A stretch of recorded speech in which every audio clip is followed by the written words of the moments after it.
अगर आपको वीडियो अच्छा लगा तो वीडियो को लाइक एक और बार चैनल एक को जंगल सब्सक्राइब में जरूर एक करें। बहुत बड़ा पेड़ था। उस पर एक शरारती बंदरों का झुंड रहा करता था। वो शरारती बंदर हमेशा खाने की बर्बादी करके खुश होते थे। वो आधा खाते थे और आधा फेंक देते थे। कभी कभी वो पेड़ की टहनियों को भी तोड़कर उससे खेलते थे। जंगल के सभी जानवरों को ये बात पता थी।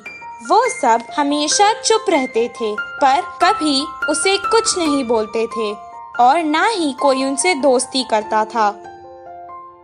कुछ दिन बाद गर्मियों का मौसम आ गया, जिसके कारण जंगल के सभी तालाब और नदियाँ सूख चुकी थी और उनको पीने के लिए पानी नहीं था।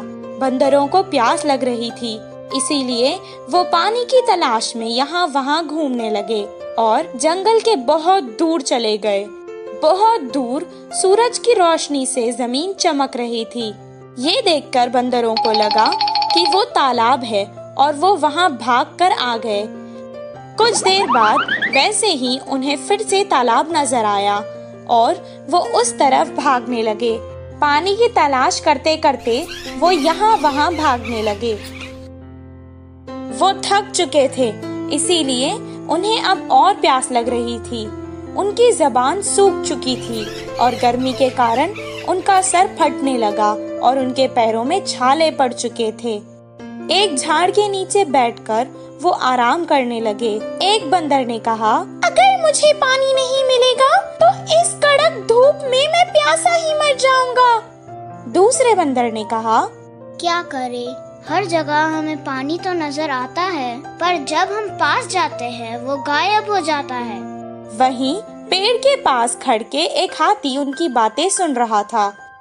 वो उनकी मदद करने के इरादे से उनके पास आया और कहने लगा, मुझे तुम लोगों पर बहुत तरस भी आ रहा है। अगर आपको वीडियो और अच्छा हंसी भी लगा आ रही है। तो वीडियो को क्या लाइक सूरज और की चैनल चमक को और पानी सब्सक्राइब में जरूर तुम्हें करें। फर्क नहीं पता? उस चमक को तुम पानी समझ बैठे। यहीं पास में एक तालाब है, वहाँ जाकर अपनी प्यास बुझा लो। हाथी की बात सुनकर एक बंदर को बहुत गुस्सा आया और वो कहने लगा, ओहो, ऐसा बोल रही हो जैसे तुम ही सबसे समझदार हो और हम तो यहाँ बेवकूफ खड़े हैं।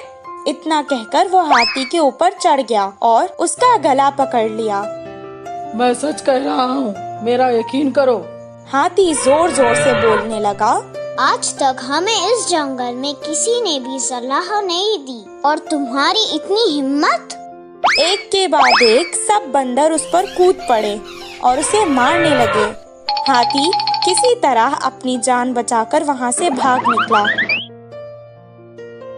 बंदर जिस जगह हाथी ने कहा वहाँ तो नहीं गए, पर दूसरी दिशा में वैसे ही ढूंढते रहे। इस कहानी से हमें ये शिक्षा मिलती है कि मूर्खों को समझाना भी मूर्खता है। अगर आपको वीडियो अच्छा लगा तो वीडियो को लाइक और